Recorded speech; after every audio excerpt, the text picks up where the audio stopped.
Halo, selamat datang di channel Midas Cuan. Di channel ini kita bahas tentang investasi saham. Dan di video kali ini saya mau sharingkan tentang beberapa poin yang kita dapat dari buku Beating the Street yang ditulis oleh Peter Lynch. Jadi Peter Lynch ini kan terkenal, dia punya trilogi ya, punya 3 buku, yaitu Beating the Street, kemudian ada Learn to Earn, dan juga ada One Up on Wall Street. Nah, kita sudah pernah bedah yang One Up on Wall Street itu di link video di atas ya, dimana kita jelasin bahwa ada 6 kategori saham dan seterusnya. Nah, teman-teman bisa nonton di link di atas. Kemudian di video ini kita jelasin tentang yang namanya Beating the Street. Sebenarnya Beating the Street ini lebih mirip ke banyak study case ya. Banyak study case di mana Peter Lynch mengelola portofolionya. Jadi kayak beberapa saham yang dia ikutin, dia jelasin kenapa dia ikuti saham itu, kenapa dia beli saham itu, dan juga beberapa case studies lah. Yang saya rasa lebih banyak kita bisa belajar dari situ ya. Di mana real di lapangan pada saat itu ya. Jadi harapannya sih dengan kita belajar case studies-nya Peter Lynch, kita juga bisa ambil beberapa intisarinya dan kita bisa praktekkan di investasi kita sendiri. Nah, jadi buku ini dimulai dengan chapter namanya Escape from Bondage ya. Jadi Escape from Bondage. Kenapa? Karena pada saat itu buku ini mungkin ditulis tahun 90-an ya. Orang bilang bahwa gentlemen prefer bonds. Nah, jadi orang itu lebih prefer bonds. Kenapa? Karena bonds lebih stabil ya, ada yield setiap tahun ya, udah ada fixed yieldnya itu udah tahu gitu dari awal. Sedangkan bonds itu masih pada saat itu juga masih di view lebih ke spekulasi. Sampai sekarang juga banyak yang merasa bahwa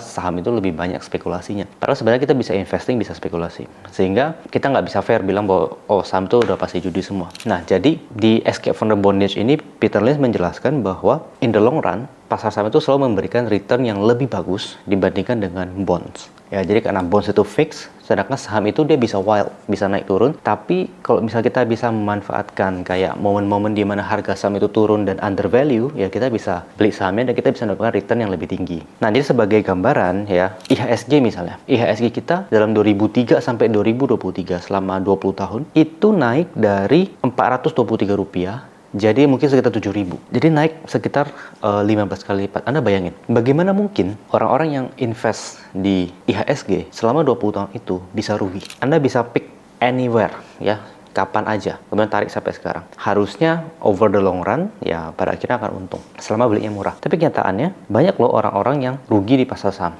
ketika dia berinvestasi pada saham-saham yang ada di IHSG. Nah, jadi menurut saya, apakah karena mereka kurang pengetahuan, apakah mereka kurang pintar? Saya rasa enggak. Saya rasa bukan karena orangnya kurang pintar, saya yakin orang Indonesia itu pintar-pintar. Tapi mungkin beberapa case ya ada saatnya ya di mana mereka greedy atau mereka fear, takut gitu. Sehingga seringkali emosinya itulah yang mengambil alih, sehingga dia mengambil keputusan yang salah. Jadi seperti Buffett bilang juga, ketika berinvestasi itu bukan intelek, tapi temperamen.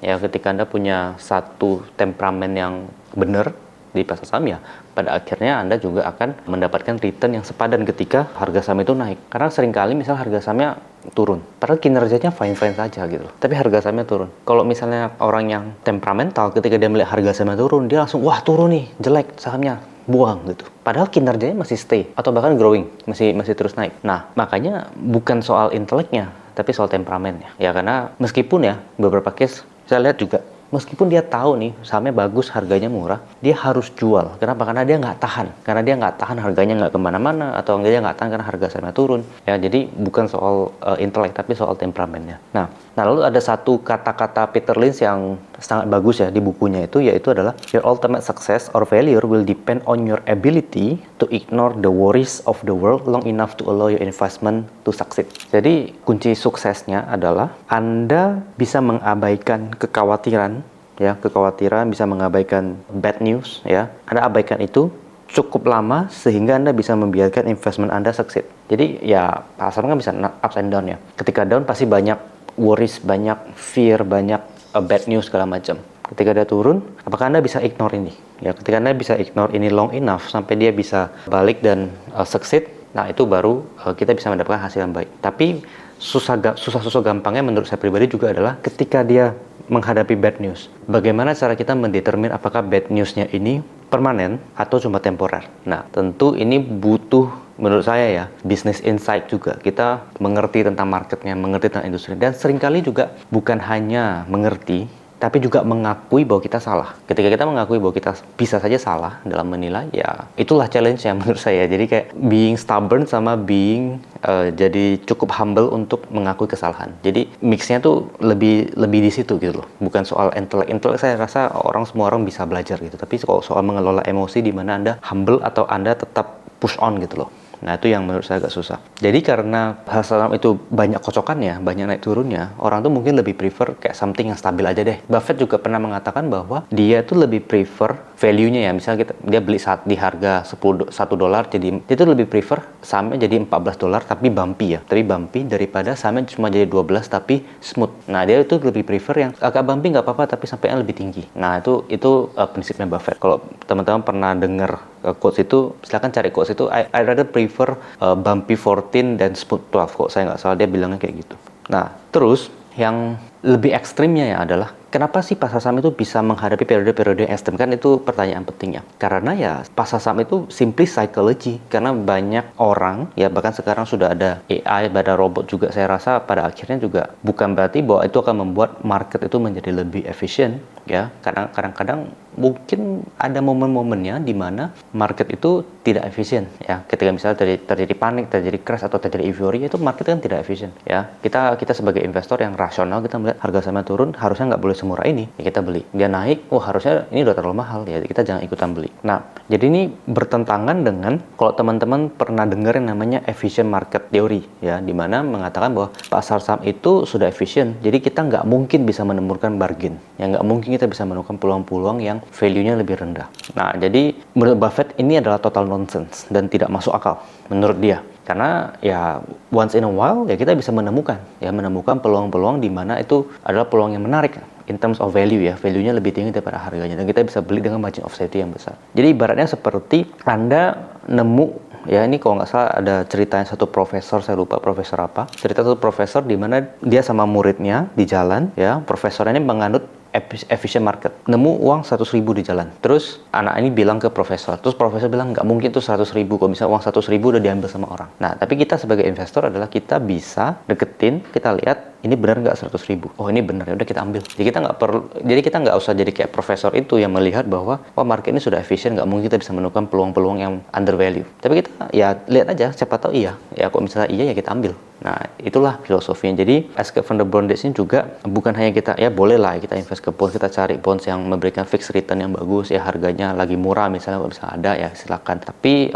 kalau dari kacamata Peter Lynch, dia mengatakan bahwa dia lebih prefer stocks karena ya once in a while bisa dapat harga murah ya dari stocks. Nah, berikutnya ada Peter Lynch juga mengatakan bahwa untuk menghasilkan return yang baik di pasar saham itu perpaduan dari 3 hal menurut dia, yaitu science, art, and legwork. Nah, science ini mungkin saya simpelnya adalah bilang ya mencari peluang-peluang itu metodenya itu lebih kurang sama ya. Jadi kayak ada hitung-hitungan ya, tambah kurang kali bagi, Anda buka laporan keuangan, Anda baca annual report Anda, itu kan semua kan ada hitung-hitungan matematika ya, tambah kurang kali bagi itu science ya. Itu bisa dipelajari, gampang ya untuk mempelajari tentang hitung-hitungan. Kemudian dari sisi art ya, dari sisi art adalah bisa jadi bagi si A menurut dia menarik, menurut si B tidak menarik ya. Jadi karena ketika kita menghitung, misalnya kita menghitung valuasi, itu kan tidak ada rumus pasti ya. Valuasi memang kayak kok kata Jumper Williams kan adalah present value of future cash flow. Jadi nilai hari ini dari duit yang kita bisa terima di masa depan. Jadi kita discount it back ya, kita diskonkan ke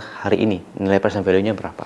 Tapi kan untuk memperkirakan berapa cash flow-nya di masa depan, terus memperkirakan valuasi, itu kan semua lebih ke art ya menurut saya ya. Nggak semua orang itu bakal punya satu pandangan yang sama. Menurut dia lebih bagus, menurut dia nggak terlalu bagus, menurut dia bisa menemukan yang lebih bagus. Kan itu kan lebih ke art. Nah, terus yang ketiga adalah legwork. Legwork ini artinya adalah Anda jalan ya, legwork ya. Jadi Anda jalan, Anda merisetnya itu bukan hanya baca, tapi Anda lihat ke sekeliling, Anda lihat ke pasar. Misalnya Anda mempelajari saham retail, ya Anda lihat ke tokonya, Anda lihat ke mall, Anda bandingkan dengan kompetitor. Kenapa kok tokonya ini bisa ramai? Kenapa yang toko yang lain itu tidak? Kenapa habis pandemi kok toko dia itu balik tetap diserbu, sedangkan kompetitornya enggak? Nah, itulah legwork yang saya maksud. Jadi Anda bukan hanya baca, tapi Anda juga melihat dari dunia nyata tuh bagaimana. Terus Anda aware juga sama misalnya apa sih barang-barang yang Anda konsumsi. Ya, mulai dari situ. Anda konsumsi kok sekarang saya mulai konsum ini ya.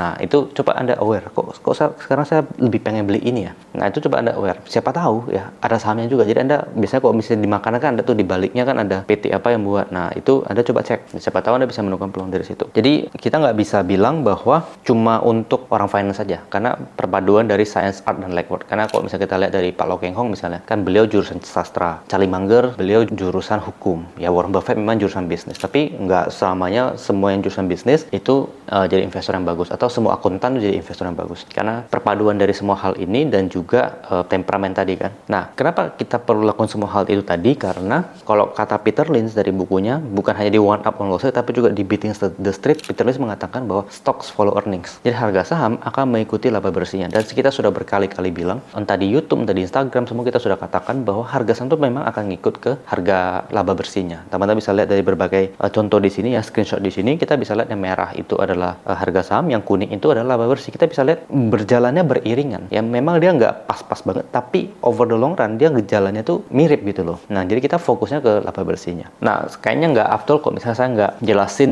case studies-nya ya. Jadi ada banyak case studies, mulai dari perusahaan cyclical ya, mulai dari perusahaan otomotif, mulai dari perusahaan tembaga ya, itu juga komoditis ya, cyclical, ada perusahaan pembangkit listrik ya, ada banyak. Salah satunya yang saya ambil mungkin adalah SNL ya. SNL adalah savings and loan. Jadi savings and loan intinya simpan pinjam. Jadi seperti bank ya. Jadi seperti bank. Dan saya baca ya, ketika saya mempelajari bank, saya baca buku-buku yang tentang bank ya di Indonesia, saya baca bukunya dan saya nggak ngerti. Saya bahkan ada satu buku kok saya nggak salah, itu kalau nggak salah Banking Investing atau apa, saya baca itu ribetnya bukan main. Tapi ketika saya baca bukunya Peter Lynch, langsung ngerti. Yaitu dia bahas tentang SNL ya. Study case-nya adalah tentang saham SNL. SNL itu adalah savings and loans. Jadi satu sektor ya, savings and loans. Ada banyak sahamnya, tapi satu sektor itu savings and loans. Savings and loans ini kayak ibaratkan seperti bank kecil lah. Nah, jadi bank kecil, Peter Lynch di bukunya ini menceritakan apa sih yang dia lihat, dan menceritakan dengan begitu sederhana. Kayak saya sekali baca, dua kali baca langsung ngeh tentang bagaimana sih bisnisnya itu bekerja. Jadi intinya kan savings and loan atau bank pada umumnya adalah ngambil duit dari deposito ya. Jadi deposito dari nasabah, dari tabungan ya, dikumpulin, habis itu disalurkan ke pinjaman kan. Dan bank ambil selisihnya, spreadnya. Misalnya dia bayar ke deposito sama tabungan itu mungkin 3%, dia pinjemin ke orang 7% ya.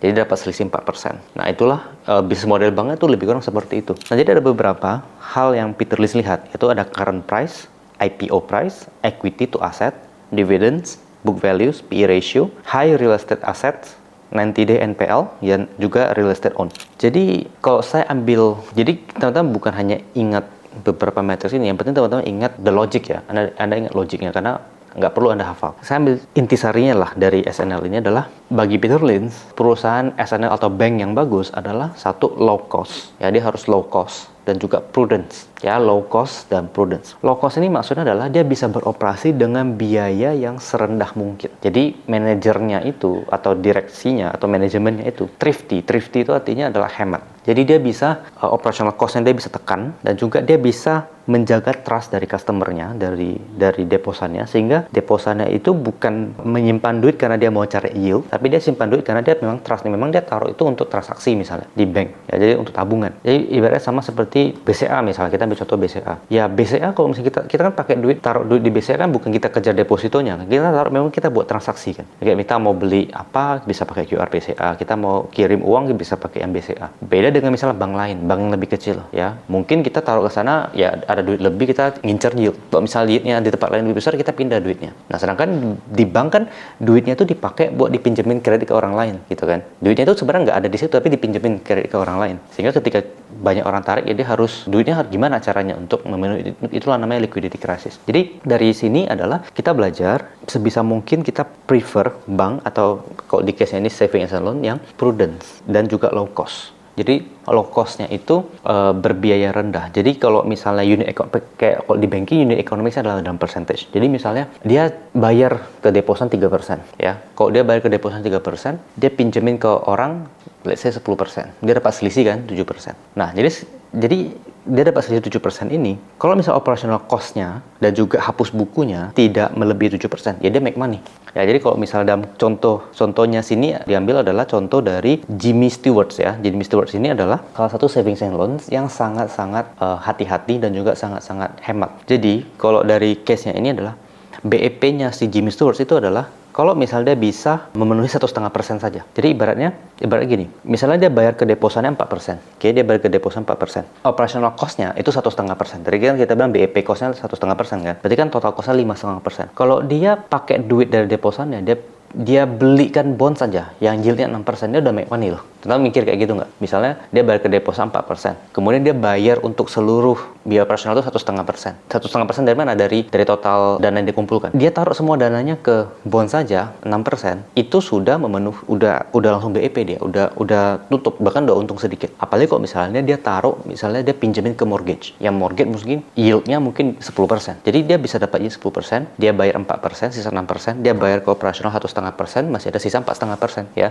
Jadi dia akan pesta ya. Jadi kita sebisa mungkin coba deh kita hitung. Misalnya BCA, teman-teman mungkin punya sambang, coba hitung aja operational cost-nya, biaya operasional tuh, misalnya gaji karyawan, admin ya, sewa segala macam. Itu semuanya teman-teman bagi dengan aset yang menghasilkan bunga, misalnya kan dari kredit ya, kemudian dari misalnya obligasi yang dia pegang. Nah, coba hitung totalin berapa. Misalnya dia operational cost-nya 30 juta, dia punya total aset menghasilkan uang itu katakanlah 1 miliar. Berarti kan operational cost-nya 3%. Nah, saya pernah hitung BCA itu kalau nggak salah 2 atau 3% ya, operational cost-nya 2 atau 3% dari total dana yang dia kumpulkan. Jadi kalau misal BCA itu beban bunganya nggak nyampe 1% seingat saya. Jadi 1% plus operasional itu mungkin 2-3% ya. Berarti kan kalau BCA taruh ke bonds atau taruh ke Sun yang mungkin yieldnya 6% udah untung ya. Tapi BCA kan bukan hanya ke Sun, tapi juga dia pinjamin kredit ke korporasi, dia pinjamin ke mortgage, dia pinjamin ke consumer segala macam. Nah, makanya dia untungnya besar dan marginnya sangat oke ya di bank. Jadi dia low cost ya, dia low cost dan juga hapus bukunya kecil. Nah, jadi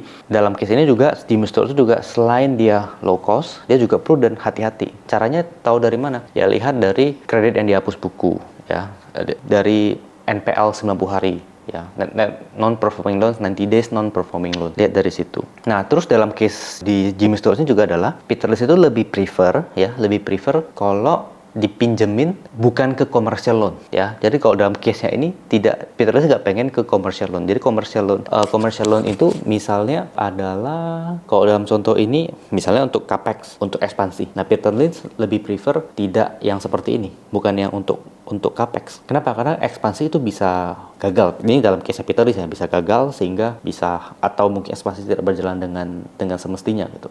Juga misalnya modal kerja, intinya bisnis lah, pinjam bisnis. Nah, atau untuk bangun project. Nah, jadi dia nggak pengen commercial loan sama construction loan. Jadi kayak pinjam kemudian untuk bangun project properti misalnya. Nah, Peter Lynch menurut dia nggak pengen. Tapi Peter Lynch lebih suka yang mortgage misalnya. Tapi kita bukan berarti kita harus terima mentah-mentah ya. Bukan kita harus semua commercial loan sama semua construction loan kita langsung abaikan. Ini kan dalam case-nya Peter Lynch di Amerika. Nah, kita sesuaikan lagi, kita lihat sendiri bagaimana sih track record manajemen bank yang kita pegang itu ketika dia menyalurkan kredit gitu ya selama beberapa tahun. Jadi kalau dari sini ya Peter Lynch tidak lebih menyukai mortgage. Karena apa? Karena mortgage itu ya pinjamannya individu banyak ya, dan potential defaultnya lebih rendah. Ini again tahun 90-an ya, sebelum global financial crisis di mortgage itu ada krisis. Tapi pada saat itu ya menurut dia itu aman ya untuk berinvestasi pada bank atau savings and loans yang memberikan mortgage. Nah, kalau misalnya di Indonesia yang cuma kasih mortgage itu seingat saya cuma BTN ya. Tapi bukan berarti bahwa BTN ini udah pasti paling bagus. Nah, teman-teman lihat lagi costnya yang lain ya, berapa hapus bukunya. Karena BTN setahu saya juga ada construction loans dan itu juga cukup besar ya NPL ya. Jadi dari sini kita memahami ya satu contoh case ya savings and loans dan juga beberapa mindset yang dijelaskan sama Peter Lynch di Beating the Street.